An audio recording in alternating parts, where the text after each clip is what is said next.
Hi,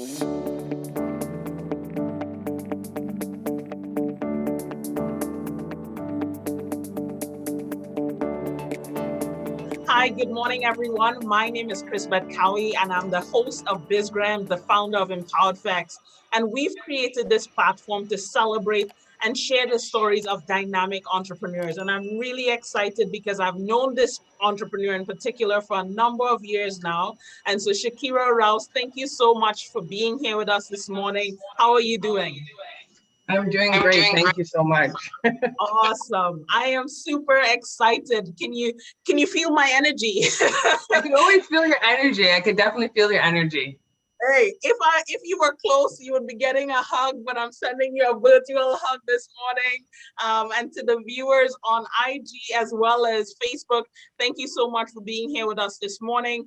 I'm really excited because Shakira, I know your entrepreneurial journey is a powerful one. So tell us who or what inspired you to start on this entrepreneurial journey?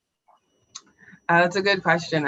I remember early on in my journey, I always heard this expression that there's two reasons why someone becomes an entrepreneur. Usually it's because they see something and they see a problem and they definitely want to change it, or they create something new and they want to make something more efficient. And for me, it was a little bit of the both. My journey onto creating Special Compass starts from my own personal experience. I was diagnosed with a learning disability at a young age. And at such a young age, I was like 8, you don't really understand what that word means or how it relates to yourself. So I kind of just went through school progressing, making assumptions and the judgments that I don't have the strongest skills in math. I don't have the strongest skills in like English and reading and writing, right?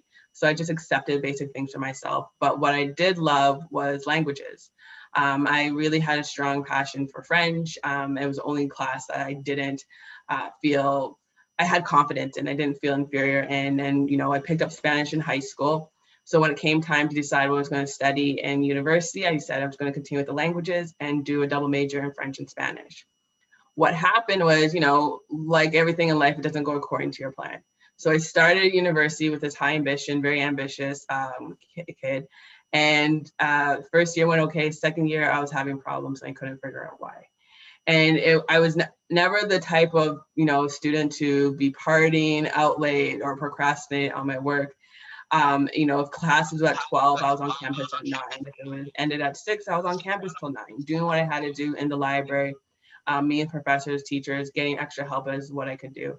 And for some reason, I still wasn't able to boost or increase my marks, get them past to a certain point. And it came to a point when certain teachers started making comments, and saying that the student that comes to class and articulates herself so well and participates so well doesn't always transfer onto her papers and her tests and her exams. And I would always get the marks back on my test and think, hey, Shakira, that was a silly mistake. We know better. Why did we do this? And I just kept thinking I was a problem, that I need to work harder. And it wasn't until one day I was talking to a friend and just kind of confiding in my issues at that point in the student center. Somehow in the conversation, they had mentioned that they have a learning disability. And I said, oh yeah, I have one too. And they began to ask me questions I couldn't understand, questions I didn't even know the answers to. And I should, considering I have a learning disability. And then they said, girlfriend, don't you know you could get help? And to me, I was like, nope. So that was like the light bulb moment right there. Because until that point, I thought I was a problem. I thought, if I'm not doing well in school, then what am I supposed to be doing with myself, right? So, I got help. I got the accommodations and support I needed for my last year, graduated, but I graduated with my degree in Spanish. And I said to myself, you know what, I'm going to take a year off, take a break, come back and finish my degree in French. And when I went to go back to school to do my degree in French, I also picked up a minor in inclusive education. So inclusive education, now that we hear this term a lot in our society right now, inclusion, what does that mean in an educational context? It's essentially helping to understand that there's different types of learning that exist in our society. And it's creating a learning environment where all these students could thrive and survive, thrive and be successful, I should say.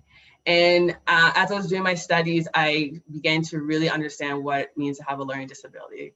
I had to take a course entitled Learning Disabilities.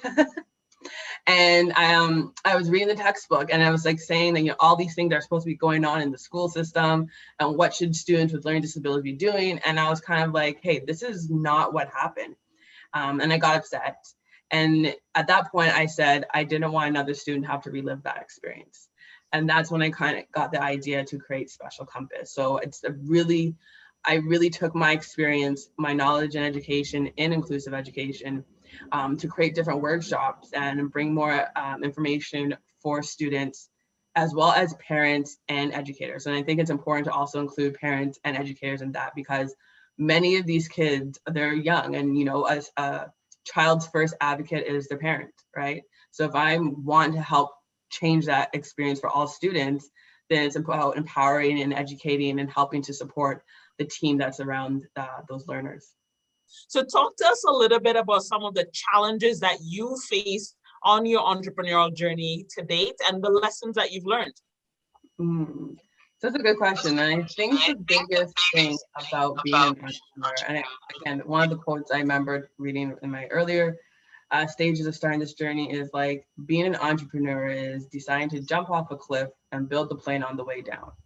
And I feel like that could not be more accurate of an analogy or description, because at times I felt like, hey, I'm doing this, and I'm like flapping my wings, and I'm like, where is the propeller?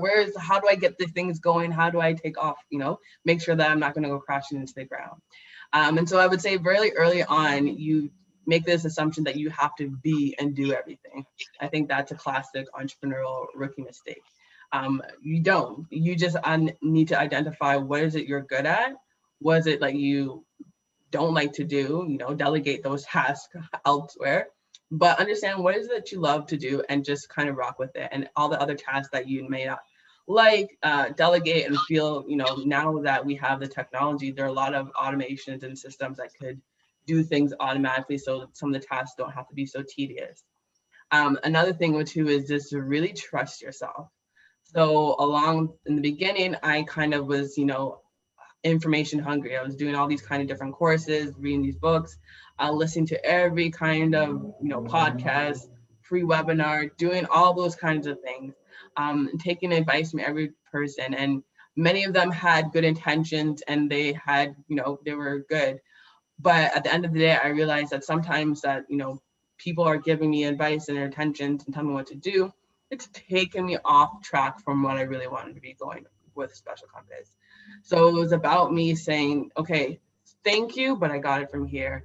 And just recognizing to trust myself, trust my instincts, that the vision came to me for a reason. And so it's for me to, to build and kind of lead forward. It's not necessarily that I have to do exactly what Chris-Beth is telling me to do, that type of thing. And to be honest with you, when I stopped, stepped into myself and just kind of been more focused on my listening to myself and my intuition, I feel like that's where I was winning. I was being more successful, and I was winning when I was not listening to other people and just doing my own things. So Shakira, I'm sending you out today with lots of love and positivity, blessings for this day and beyond, knowing that you are doing amazing things, and we're very happy that we get to share your story with the world. So take care and have a wonderful day. You too. Thank you so much, Chris-Beth. Thank you. Bye.